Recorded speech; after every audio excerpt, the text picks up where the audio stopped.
Family, good morning. What's going on? It is Kyle Henderson of Bama Football on YouTube. Can I get a roll tide inside the comment box? I appreciate y'all joining me today. It is Thursday. It is October 9th. I hope that you are off to an amazing start.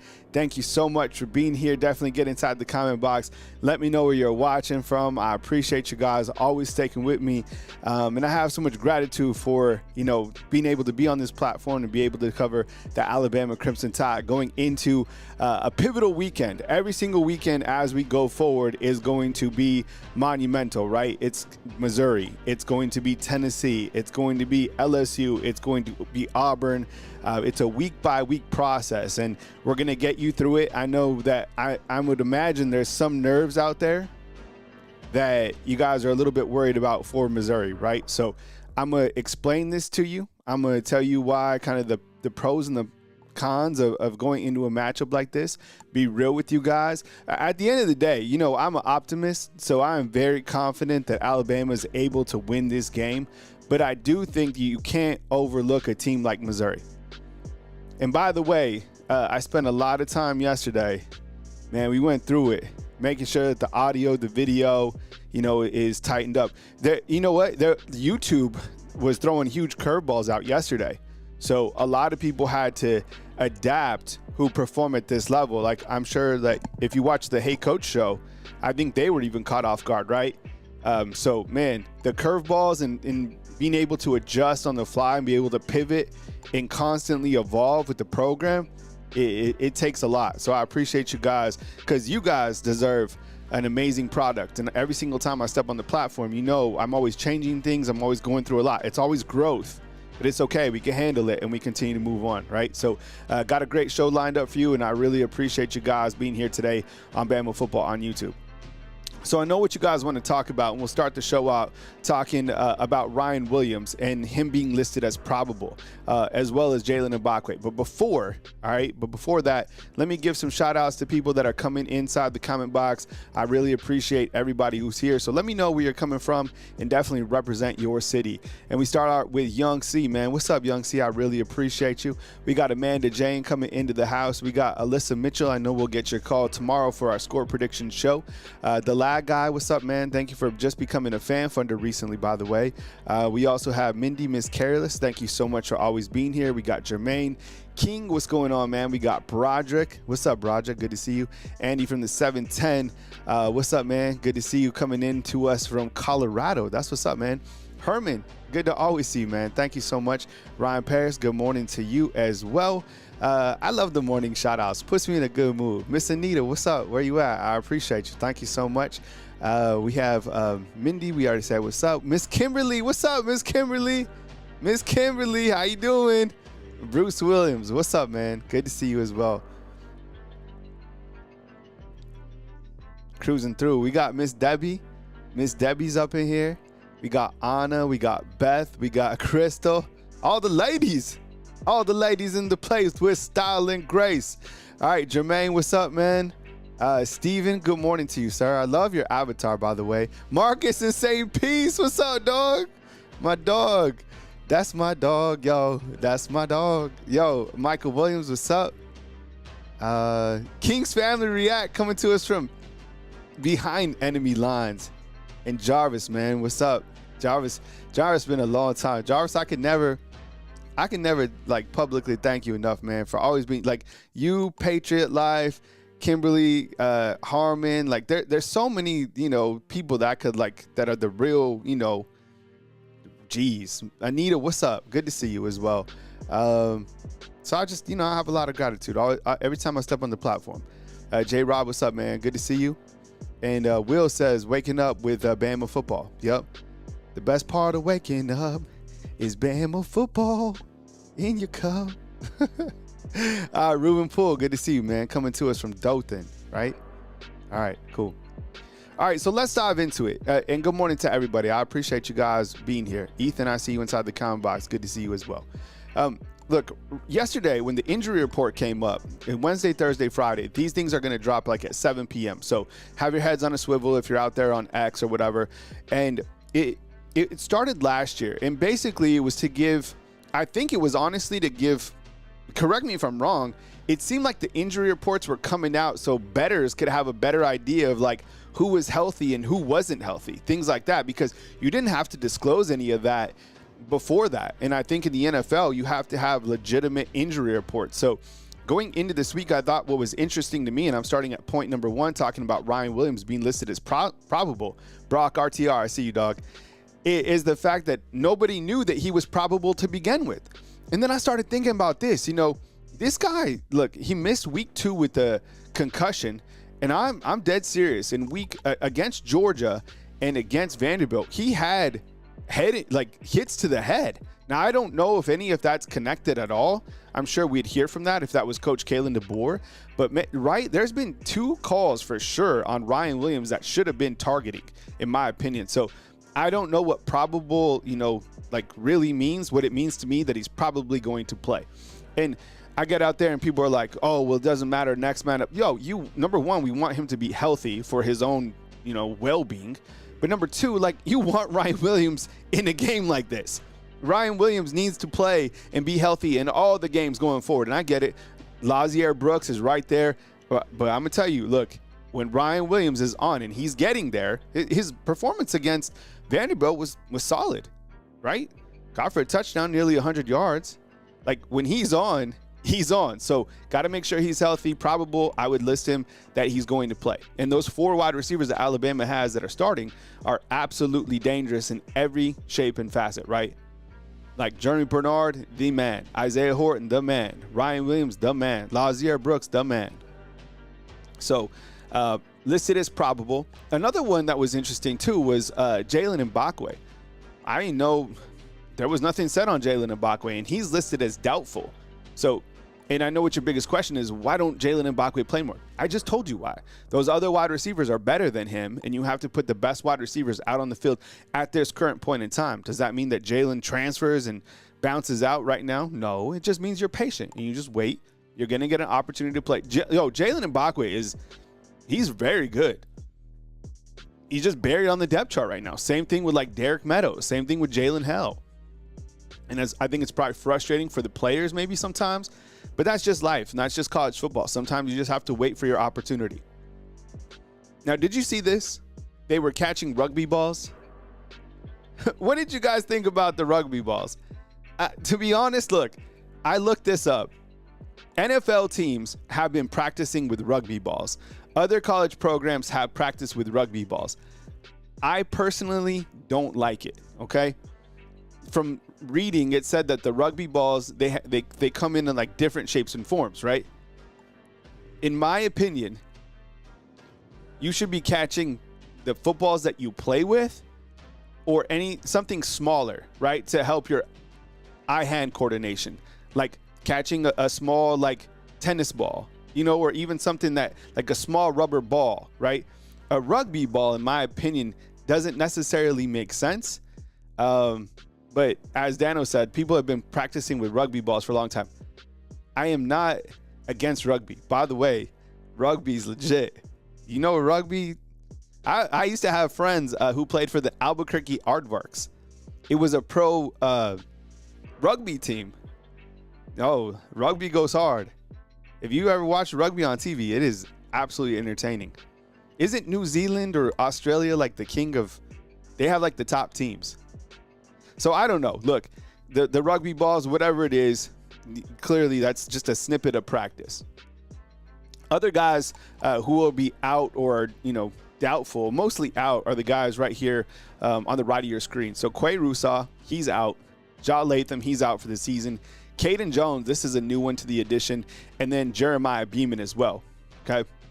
So you've had a lot of Alabama, honestly, they've had quite a few injuries. Tim Keenan was hurt. Jan Miller was hurt. But the depth of Alabama, that's where you see the depth. And I would say, let me ask you this. On a scale of 1 to 10, how would you say that Alabama is from a depth standpoint? And depth to me is the 2s, maybe even the 3s can play at a high level. I would say, for me, I would say that the depth here is probably a 9. And that is why Alabama is going to be able to continue to advance week by week for a long period of time, because they have more quality depth than the opposition, right? I mean, think about it. Quay Rusaw goes out, and that guy is quality, quality, quality. And you just sub in Yanzi Pierre. Ja Latham, he's out. You just sub in Yanzi Pierre. After that, you got Noah Carter, Justin Hill. You just keep swapping these guys in. Okay, how about let's say Ryan Williams. And by the way, if you're just joining us, Ryan is still listed as probable. It's not listed on this screen. It'll be updated again tonight. And if he's taken off the list, that just means he's good to go.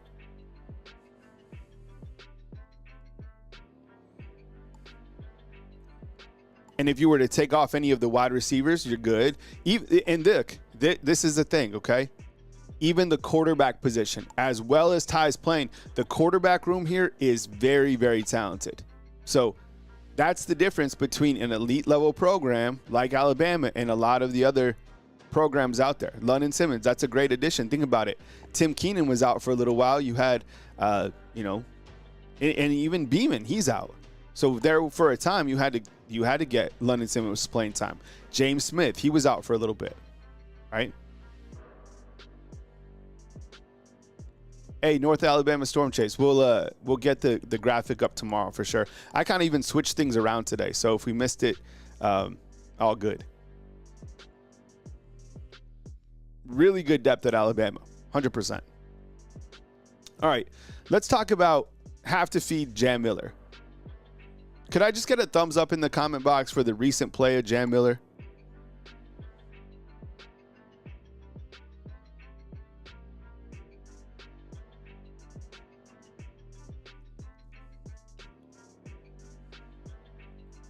The recent play of Jam Miller has been the way that I thought Jam Miller was going to play. Against Georgia, I could see it. I saw it. I was like, okay, he's ready. And then against Vanderbilt, as I predicted, I thought he'd have a really big game. He did. He has taken Alabama's offense to another level, talent-wise. He runs hard. He's fast. He catches the football well out of the backfield. And even though Kevin Riley is now running back number 2, he's a damn good running back number 2. Don't worry, Kevin Riley. We haven't forgot about you. We understand what you bring to the table. Kevin Riley is fast, he runs hard, and he also catches the football. And in scouting Missouri, if you're like a scout out there, if you've been watching film, if you're one of those type, I'll tell you, screens will hit this team. Screens will hurt this team.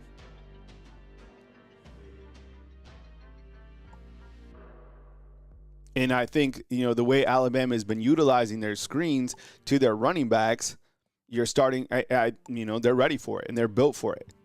I'm telling you, because this team's going to send a lot of pressure at Ty. A nice little screen on like a 3rd down and like 6 or something like that. Kevin Riley could be off to the races.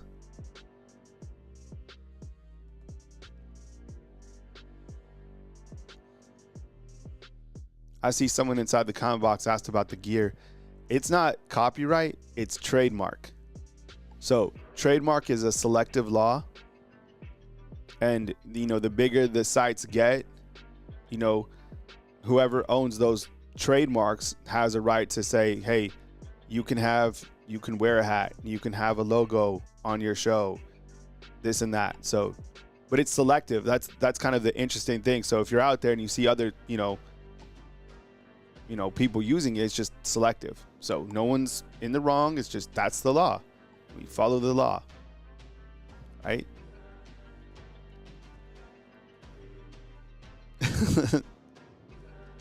So let me ask you this. Do you feel that Jam Miller in this game will run for over 100 yards? Yes or no? I'm going to say over 100 yards for a second consecutive game. I mean, he was the first running back to run for over 100 yards last week against Vanderbilt. I will say And we'll do our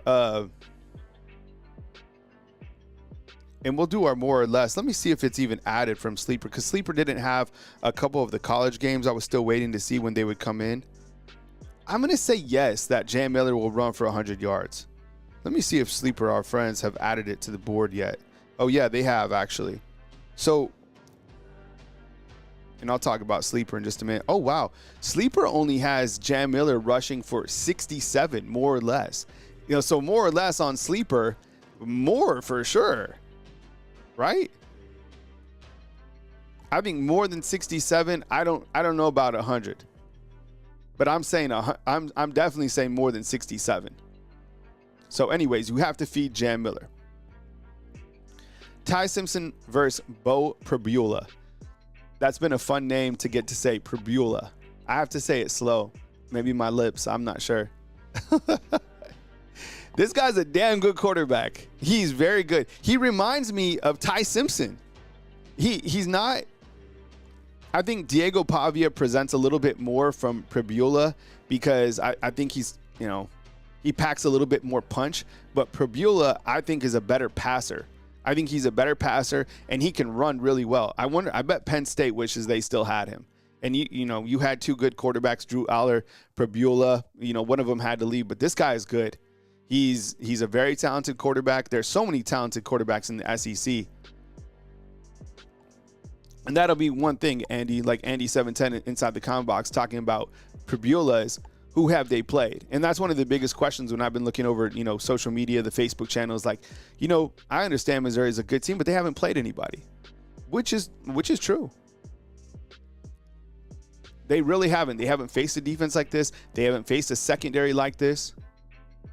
So once again, it'll be, you know, these two very good quarterbacks going head to head. What I love about this matchup, and when you think about Ty versus Diego, when you think about Ty versus Gunnar Stockton, when you think about Ty versus Bo, when you talk about Ty versus Joey Aguilar, the great thing about it is Ty Simpson is getting an opportunity to compete against very good quarterbacks. And what that does, every time he goes head to head with one of these guys, the way he plays only elevates his stock, not only for the brand of Alabama, not only for the brand of him for Heisman, but I think it also sends a clear message to the fact that Ryan Grubb is an offensive coordinator that has continued to help Ty develop. Not to say that he wasn't developed before, because Ty's been in there waiting, right?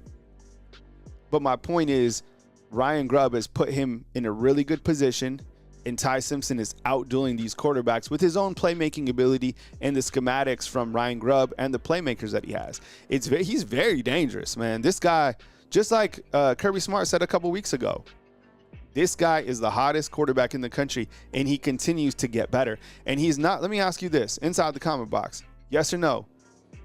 Is Ty close to his ceiling, or does he still have room to grow? I think he still has a lot of room to grow. I think that he's going to get, like, man, I don't even think he can see the ceiling yet. He's got a long way to go, which is amazing because he's pretty damn good right now.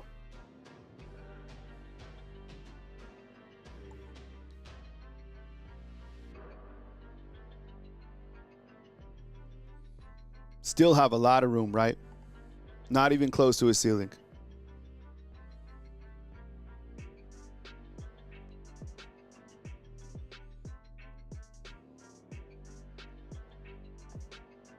He's got to continue it, but we've continued to see Ty get better and better and better week by week, and I think it's only going to continue. And his confidence kind of spills over into us as fans, but also spills over into his team, right?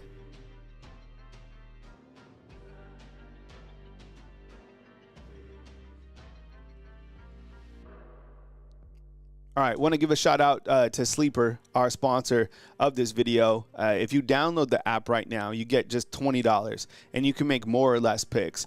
I love to play the more or less. It's fun. It elevates the game experience. Pretty soon, did you see this? Players will be able to bet, and coaches. That's going to be crazy. But for right now, it's just more or less. That's it. It's just more or less. You make picks. Like, for example, Jam Miller, will he run for more than 67 yards? On Sleeper's app, you can just simply say more. That's it. Well, Ty Simpson, let me see what Ty Simpson on Sleeper, and I'll have the graphics tomorrow. Ty Simpson, okay, let me ask you inside the comment box, all right? More or less for 285 yards for Ty Simpson. More or less 285 yards for Ty Simpson.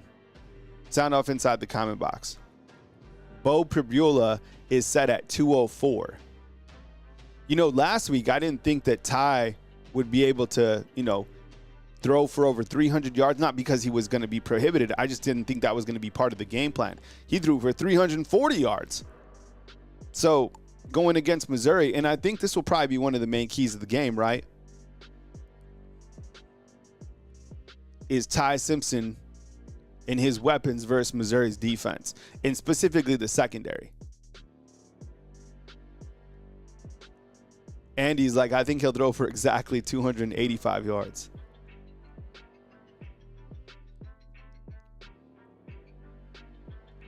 Okay, so how about Bo Pribula?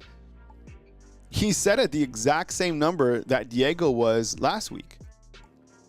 Diego Pavia was set at 200 yards, more or less passing yards for Bo Pribula against Bama. And let's see what their running back is set for.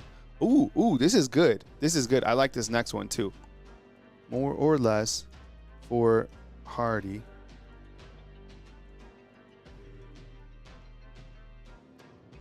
This is a good one. Let's vote on this one.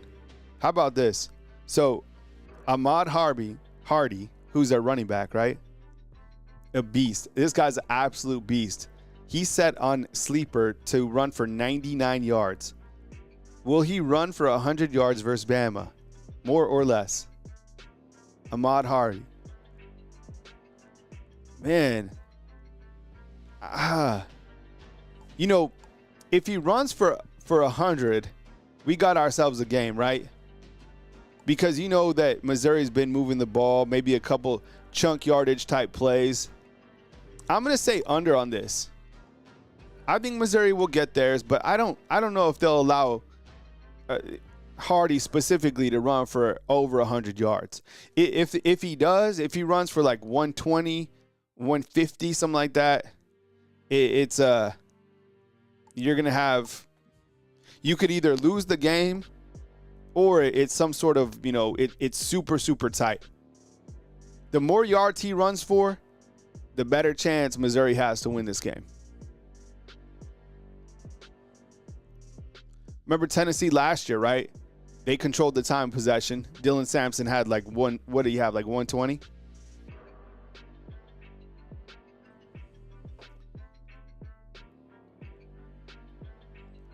All right, so when you download Sleeper, you can do more or less picks. You get $20 for just downloading the app. And if you want to just get a nice match, a $100 deposit, use the promo code TAILGATE. That's my specific promo code. And you can get $100 up to $100 match, okay? Definitely support Sleeper. Really good product, and I love fantasy football too, so that's what I use. Hey, another way that you can elevate your experience and support the channel is by becoming a fan funder of this YouTube channel. How to do that? Well, you just hit the join button on your phone. So if you have it out, hit that join button. I have it circled right here. There's different levels that you can support the channel, and I really appreciate all of your guys' support. Here's a shout out. I know you guys can't see it, but I'll read it out. The people that have recently joined, new members, the Lag Guy, we have Whack, we have Dave, Pate Smith just became a live show sponsor. So did Dave. Jimmy Clay, level 1, CC, level 1, Big Chevy, level 1, G-Boy, level 1, Derek, level 1, Dennis, level 1, and then Anna, live show sponsor as well. So thank you so much for supporting the product. Again, just hit that join button, and there's different options. All your support helps. I really appreciate it. You guys just being inside the comment box and running with me means a lot. And when I drop videos, just regularly scheduled, hit the thumbs up, all right? Thank you so much. All right, another big road test for Alabama. How confident are you in this team playing on the road? Does it matter to you? playing away from Bryant-Denny Stadium is different, right? Coach Jaylen Mbakwe is undefeated playing at Bryant-Denny Stadium. I think he's 15-2, if I'm not mistaken, when he's wearing the black hoodie. Yesterday, as you saw, Eli Drinkwitz on the SEC teleconference asked Coach Jaylen Mbakwe if he would wear the black hoodie. You have to. You have to wear this black hoodie, period. All right? You wear it, and that's it. Okay? Right? You wear it. Thumbs up, right? You wear this thing, period. But I was thinking about this, and I was talking yesterday with my dad about this. We were talking about Georgia and second half adjustments. So let me turn down the music real quick because I thought this was an interesting point that I wanted to bring up. So a sign of a good football team, there's many signs of a really good football team, right? And I think let's start with Georgia. Can we all agree that that's a good football coach, great football coach, and a team that I feel has shown over the last 2 years that they can make really good adjustments in the second half. Like, that's playoff level football. That's championship level football. Coach Saban made elite second half adjustments, and that's why, that was the difference in many different games, right? And I look at most recently Kirby Smart making great second half adjustments. Last year when Alabama was taking it to him, those guys didn't quit. They came out and actually found a way to take the lead on Alabama. And this last game when Georgia and Alabama played, you know what? Alabama could not move the ball in the second half. And that was just adjustments made by Georgia on the defensive side. You get what I'm saying? So last year they made adjustments on offense. And this year, they made adjustments on defense. And what we're starting to see a small glimpse of is Kane Womack and his crew making really good adjustments in the second half. Now, it's kind of a small sample size, right? But based on the last 2 games and the second half adjustments that they've made, whether it's been on the road, whether it's been, here at Bryant-Denny Stadium, I think we can all agree that second half adjustments is a sign of a really good team, and we have to get excited about what the defense has shown in the second half. Now, I think playing on the road presents challenges, and I think that playing at 11 a.m. on the road against a team like this will present challenges. So I think you have to, once again, find a way to make second half adjustments, but also, talking about Coach Grubb, you have to be able to figure out how to get the ball into the end zone when you are into the red zone. Now, against Vanderbilt, they struggled a couple different times where they came out with field goals instead of touchdowns. Not a huge deal, but I think if you really want to make a run at this, you have to be able to be super consistent at putting 6 in the end zone rather than 3. And Alabama has the weapons to do that. One particular player that I still think is underutilized, in my opinion, is Isaiah Horton, right?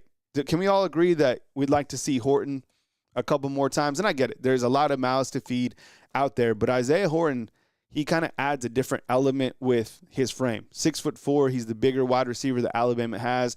And I think when you're in the red zone, Alabama's went to him a couple times. I think he has, 2 touchdowns inside the red zone. But a guy like that can be a difference maker because he's a mismatch in the red zone. So those are the kind of things I think about when going on the road is your red zone performance, second half adjustments, right? Kind of, figuring out, okay, we're playing on the road. We haven't fared well on the road, right? I think Jaylen Mbakwe's record on the road is 3-5. So you have to be able to fight through kind of, stats like that. And then also third down conversions. That was one thing that really took the wind out of Georgia is if you can convert on third down, you keep the ball, you win time of possession. So sometimes we talk players and we talk about like Ty Simpson and we talk about Jan Miller, or we talk about individual players. But the key parts of the game really are your red zone efficiency, second half adjustments, right? And your third down efficiency. Those are things that really contribute to you winning games like this, to you continuing to have, being a top in the SEC. Because if you falter in any of those categories, along with special teams blunders or whatever, you're not going to win highly contested games against good football teams. So I've been impressed with the second half adjustments and the third down conversions. The red zone, wasn't what we wanted last week, but I think clearly they know that and they addressed it. Now, the next thing is, and I know what you guys are thinking, and I have to ask you inside the comment box, and I'll put a poll right now, by the way, is do you think that Missouri is for real? Yes or no? Because I've gotten a lot of feedback this week that they're like, oh, you're just hyping up the game. Missouri hasn't played anybody. So let me put this inside the comment box. Is Missouri for real? Yes or no? Just keep it simple. I'm going to say yes. Last year I told you exactly what was going to happen when Alabama played Missouri.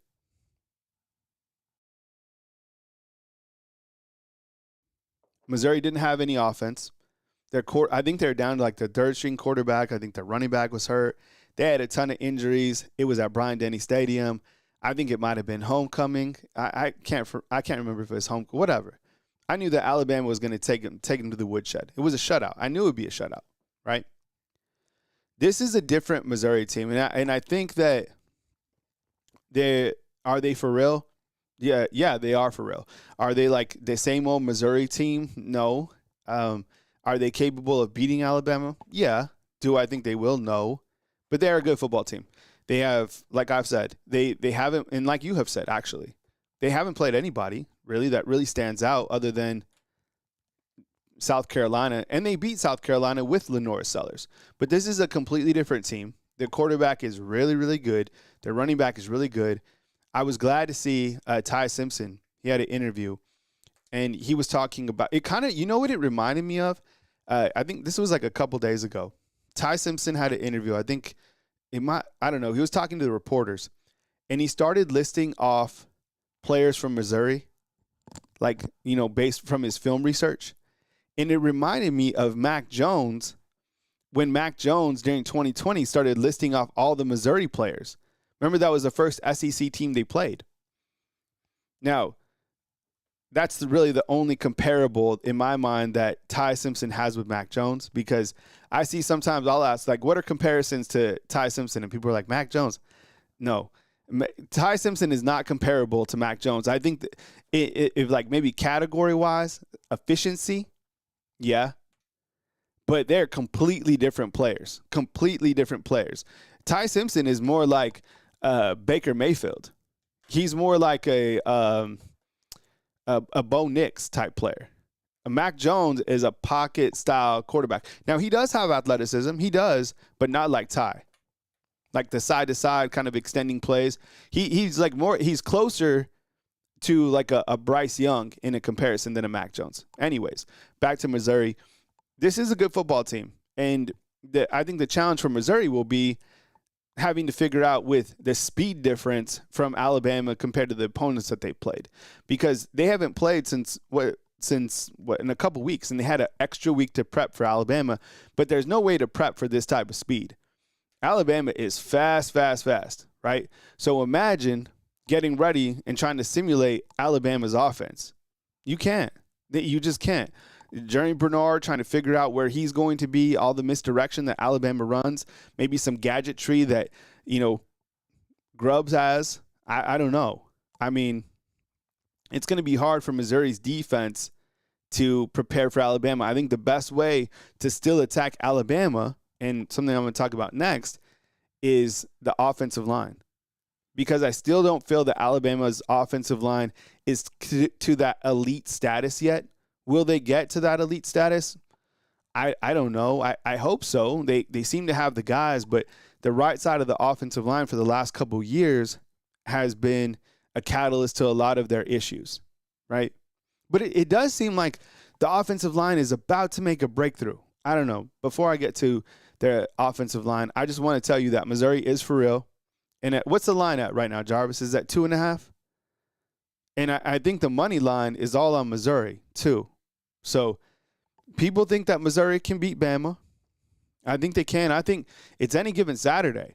I wouldn't over Coach Kalen DeBoer has made it clear he's not overlooking anybody, which is great. He's like, no time to be complacent. It's a one-game season, and guess what? After this game, get ready for Tennessee. And that's a really good football team as well. So I just want to tell you, this Missouri team is for real. I'll put my score prediction out tomorrow. I'm going to take Bama, and I think my score prediction will probably be something similar to what this Vanderbilt game would be. Probably like 31-14, something like that. That's what I think the score will be. Ahmad Hardy, I told you this guy is a problem. I'm sure, I don't think you guys can see it because it's super small on the screen, but I'll just read it out. He has 730 yards rushing in 5 games, okay? He has a 100-yard performance, 112. He ran for 250 yards against Louisiana. He had 138 yards against South Carolina, and then most recently against Massachusetts, he ran for 130. So he's averaging a ton of yards per game, 7.1 per carry, and he has 9 total touchdowns. So definitely have to stop him. And as I asked Sleeper, more or less for 100 yards with Hardy, okay? Some more stats on Missouri. These stats stand out to me, and I get it. I just showed you their schedule. It's not, it's not that impressive, but stats are stats. Seventh in scoring, 45.2 points per game. 16th in scoring defense, right? Number 1 in time of possession. That's probably the one that scares me the most. Probably the one that gets your attention the most is time of possession, because time of possession is Alabama's Achilles heel. That's why Alabama is so protective of the ball right now. Okay. They're second in total defense. They're 4th in total offense. Dangerous quarterback, big running back, and they're going to send pressure. So that's, just to say, this team is for real. I promise you. Okay, let's talk about Alabama's offensive line. All right. So this Alabama offensive line, how would you assess the Alabama offensive line on a scale of 1 through 10 right now? And this is a picture, by the way, of Michael Carroll, a freshman at the University of Alabama. For me, I would probably say like a 6.5, maybe, right? In terms of the offensive line play. And like I said, it seems like they're about to make a breakthrough. Like it seems like Caden Proctor is playing like we wanted Caden Proctor to play like, right? I didn't expect him to be catching passes and all that stuff. But Caden Proctor, he's turned into the guy. Cam Dewberry, haven't really had any issues with him. And Parker Brailsford, I would imagine, news before news, I would imagine that Parker Brailsford makes a run at winning the Remington Award, which goes to the best center in the country. Have we had a Remington Award winner? Can someone look that up, please? Someone out there look up, has Alabama had a player win the Remington Award? I know when Landon Dickerson was here, he played a variety of positions. I don't know if he specifically won it. I know that Seth McLaughlin won it when he went to Ohio State. I don't know I'm sure they do, right? Bradley Bozeman, Ross Pierce-Baker, right? Yeah, I see that, Marcus, 6.5. Yeah, I do. I have to be honest. I feel like there's still holes in the offensive line. Like last weekend, they put Wilcom Formby in at right guard. It didn't look good. But the week before, Wilcom Formby looked good at tackle. He took a big step forward, right? I want to see Michael Carroll get more opportunities. I think he has that dog in him. Geno Vandermark is more than serviceable. He's been really good. It's just kind of they're close to figuring out something on the right. And I don't think Michael Carroll has played right guard yet. And then you also have the question too, is like, what's up with Jaden Roberts? Are we going to see Jaden Roberts? You know what? What if Jaden Roberts somehow came into the picture and starts playing like the lineman we thought he was going to be in the preseason? That could fix a lot of things, because theoretically, let's say Jaden Roberts somehow like comes with it and he's your right guard, and then Michael Carroll pops over to right tackle and you're fixed, right? But then that means you take Geno Vandermark out. That means you take Wilcom Formby out. The other thing is, I'm mentioning all these names. I think even Will Sanders got in a couple times last week too. The other thing, which is a smart move by Alabama, is they're getting guys in. They're getting guys opportunities because, like I said at the beginning of the show, the depth of Alabama is elite. So getting more guys in. Look, it's a long season. Are we even like I guess maybe we're a quarter, of the way through. But you got to have other guys that are ready, other offensive linemen, and they do have other offensive linemen in waiting. Will Sanders, another one. I saw Jackson Lloyd play. He's a freshman.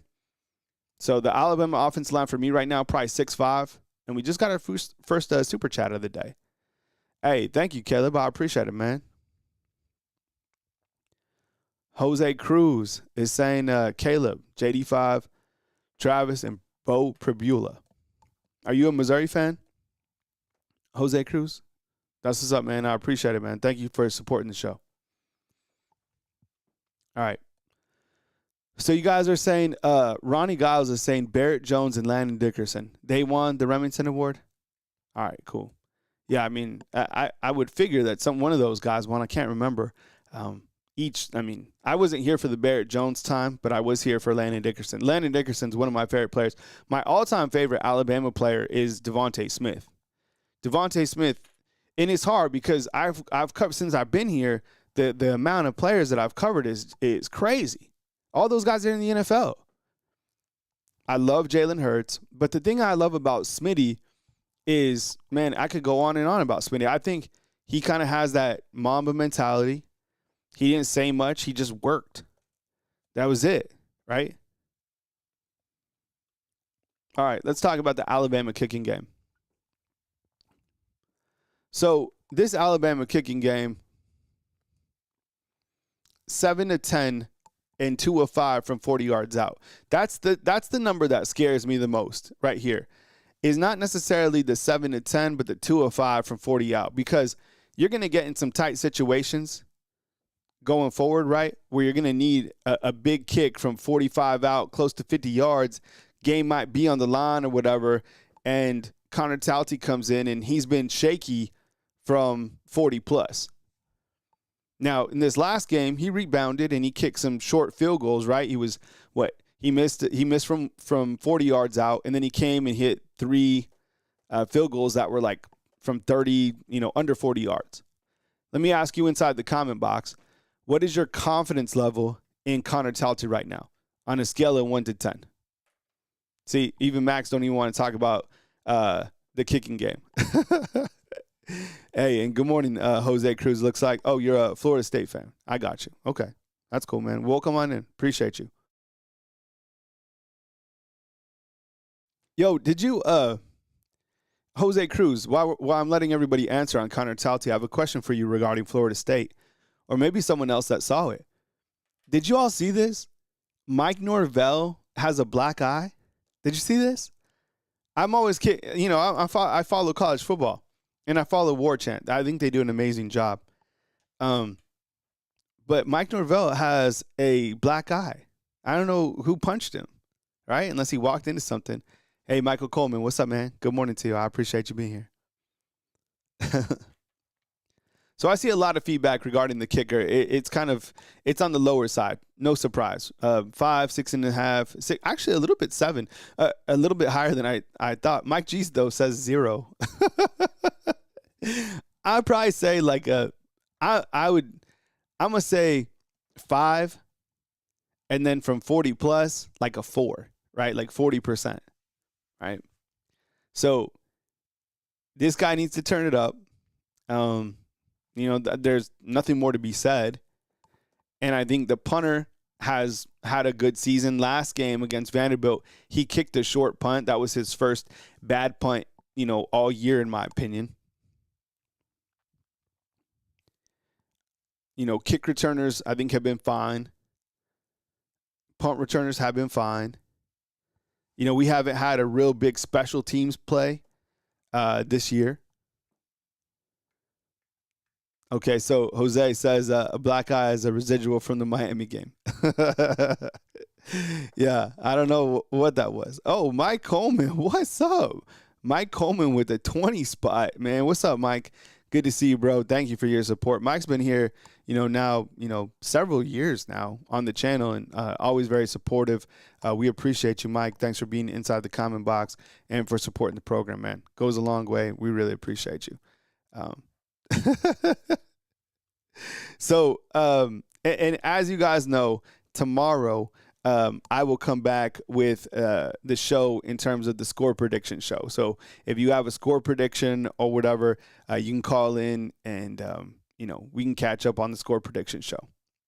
And you can, I'll take your guys' calls. But today, I just wanted to really circle back and make sure that the audio was addressed and that the show was outlaid. And, can I ask you a question too, as we're kind of on the back end of the show? Are you all watching on I'll just ask a poll for you guys. I'm curious about this. Are you guys watching from your phone or your TV? All right. How you watching? How you watching the show? All right, TV, phone, right? Computer. Do people still have computers? Hey, Steven, I appreciate it, man. Other. All right, Steven just became a fan funder. Thank you so much, Steven. I appreciate you, dog. All right, so far, yeah, no, Jarvis, man, I'm telling you. I put a lot together yesterday to make sure that this was I probably spent 3 hours yesterday because I had to redo a bunch of stuff. I think because YouTube kind of recently threw a curveball, a lot of different people. So I had to change even the way that I'm streaming now, for a specific reason, I'm in here with the show format and things on the right. You know how I roll, Jarvis. Julio Garcia. What's up, Julio? I appreciate you, man. Thank you so much for the 20 spot. Woo, man. Julio, what's up? Where are you from, Julio? I appreciate it, man. Michael Coleman and Julio hooking me up today. I appreciate it. All right, and so the results so far say that, phone, 65%. But are you watching, are you watching vertical? This is vertical. Or are you watching horizontal? And I know it sounds silly for me to ask, but I want to make sure that the show is formatted for you specifically, right? So if you're watching vertically, I want to make sure you can watch vertically. If you're watching horizontally, all the same. Phone, TV, laptop, phone. Okay, both so I can comment. Yeah, because if you're gonna, that makes sense too, Dan. It's like you're commenting. Okay, vertical. Got you. Okay. All right, vertical. All right, that's cool. And when you're watching vertical, can you see the graphics on the side, or is it just me? I know these are silly questions, but I never have time to just ask. So if you're watching vertical, can you just see my face and then the comments underneath, or can you see the graphics? And Wade's World, party time. What's up, man? I appreciate it. Wade's World says this: we will win by 3 scores Saturday. Mark my words. We will hold Hardy to 68 yards. Tell Grubb to chill in the red zone. Sometimes less is more. I love that. Thank you, Wade. Less is more, bro. You know what? A less to me is a simple, feed jam. Something across the middle to Josh Cuevas. Love that. Tell Grubb to chill in the red zone. Sometimes less is more. And Ryan needs to use his hands, not his chest. Love it, bro. Yeah. Thank you, Jarvis. I appreciate it. And thank you so much, Wade's World. I appreciate it. All right. Everything. Okay, cool. I just want to make sure that you guys are able to see, what we got from a graphic standpoint, because to me, graphics are so important and they help me kind of illustrate from a storytelling standpoint, right? So I got to make sure, that it's formatted for you guys. And also, I don't have any notes. All this is ad lib. So what I do is I just basically work off the stats and the graphics that I have based on the things that we're talking about, right? So you guys have any? I'll do a open mic session. So if anybody has questions or they have a question for me or something they want to put on the board, go ahead and throw it up now. Let's see what Crystal has to say. Crystal says this inside the comment box. Let's see if we can get this right. Is there a way Ryan catching more with his body the way he was taught to catch? I haven't watched a lot of his tape, but if that's true, you know what? So I know where this came from. So Alabama released some footage recently, and I think Ryan caught something with his body. I think I haven't seen that really be an issue. I think he caught it, a couple times with his body, but as they teach you, you're always supposed to catch it with your hands, tuck, right? So those are, that was something that somebody pointed out, and then it went viral. I think it was, who I think it was? I think it was Matt Be Great. And look, I saw it, right? You want to catch it with your hands. I don't think that's going to be an issue for him going forward. Like I said, I would never sell on Ryan just because he's too dynamic of a player. Be easy, Kyle. I'm sub since last year. Oh, I appreciate it, man. Thanks, Jose. Take it easy, bro. Good wishes to you, and good luck on Saturday with Florida State. It's crazy that they're 0-2 in ACC play, right? Because I think going forward, only 2 teams from the ACC will make the playoffs, in my opinion.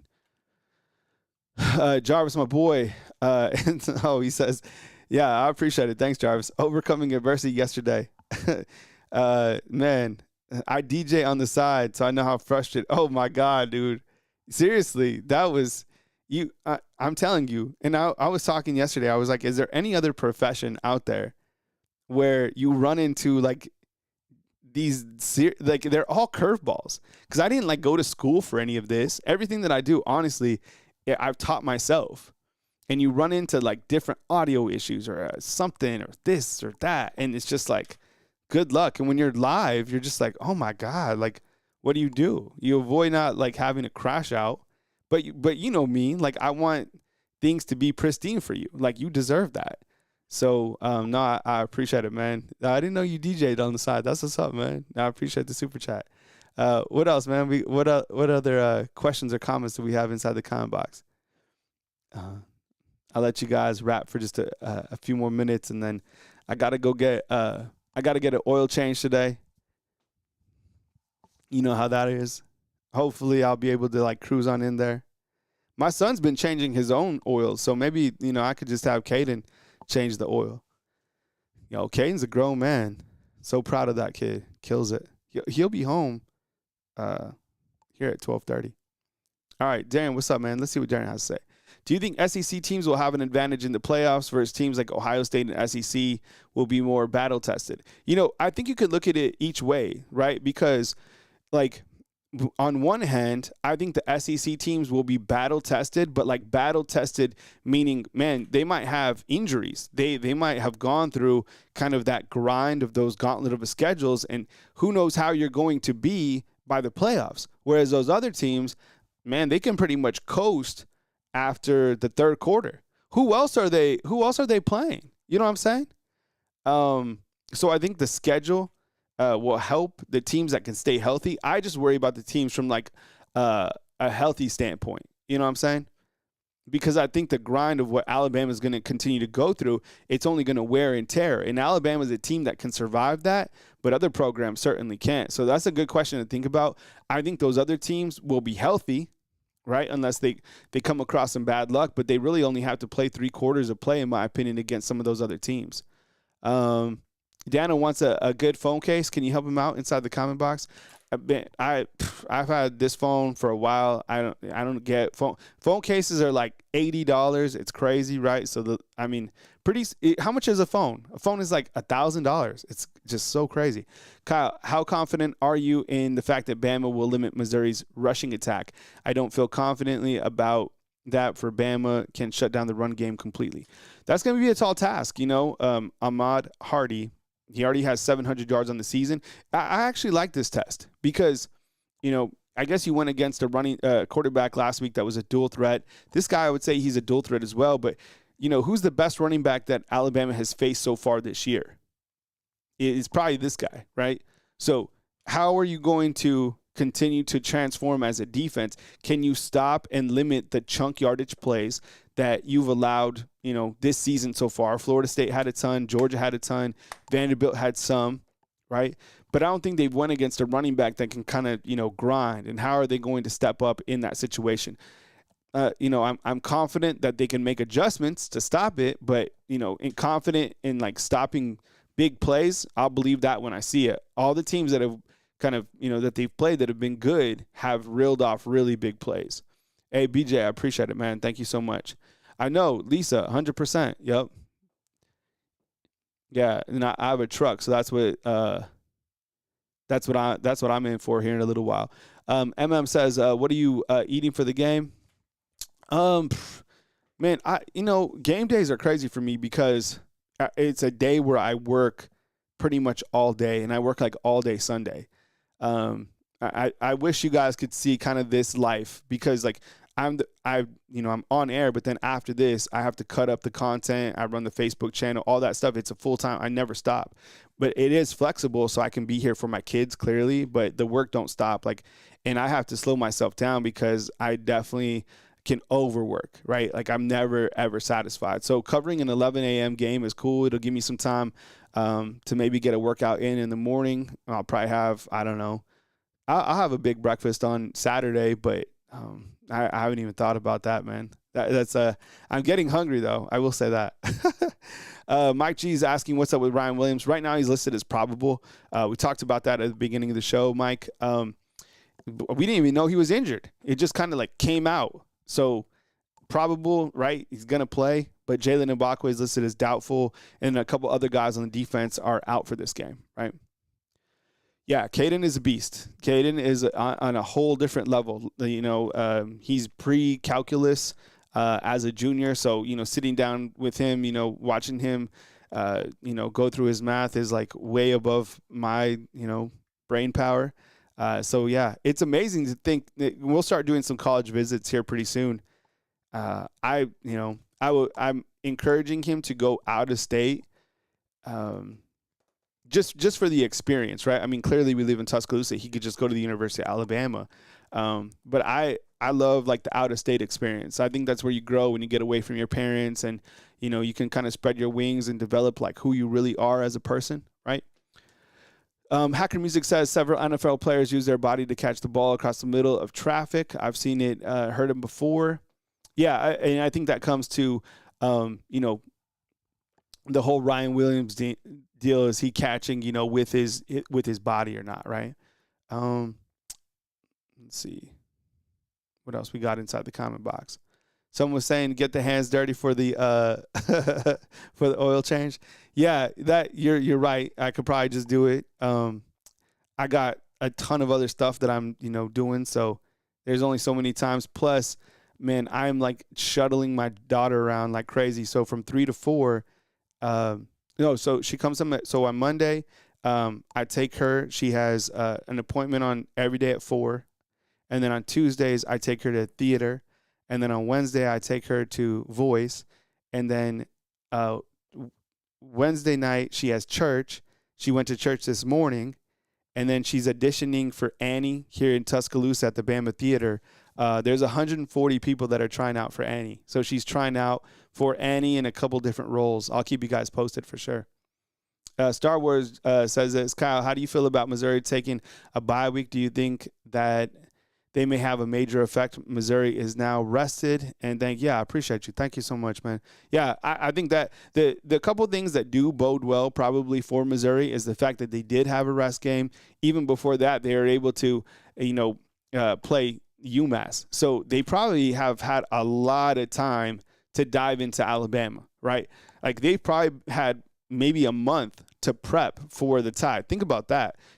So they should know every single thing. They shouldn't be caught off guard by anything because, I just showed you their schedule, right? I can go back a couple slides.